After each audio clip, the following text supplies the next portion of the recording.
ఉన్నాము. నమస్తే. నమస్తే అండి. చెప్పండి, ఎన్ఐఎఫ్టి గురించి మీరు ఏం చెప్తారు?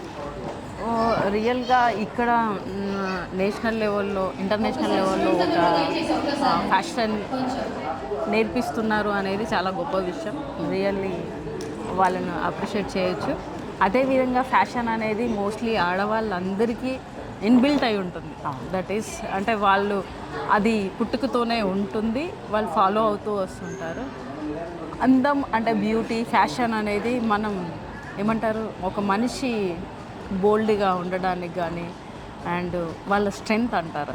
అది అందంగా ఉంటేనే వాళ్ళ కాన్ఫిడెన్స్ లెవెల్ అనేది ఎక్కువగా పెరిగిపోతుంది. సో అది మోస్ట్ ఇంపార్టెంట్. అది మెయింటైన్ చేసుకుంటూ వెళ్తూ ఉంటారు. దానికి మించి ఫ్యాషన్ అనేది 100% ఫ్యూచర్ అనేది ఎక్కువగా ఉంది. ఫ్యాషన్ కానీ అండ్ బ్యూటీ అనేది ఫ్యూచర్. అది బిజినెస్ వైజ్గా తీసుకున్నా కూడా రియల్లీ నెక్స్ట్ ఒక రేంజ్కి వెళ్ళిపోతారు ఫ్యాషన్ ఫీల్డ్ ఎంచుకున్న వాళ్ళు.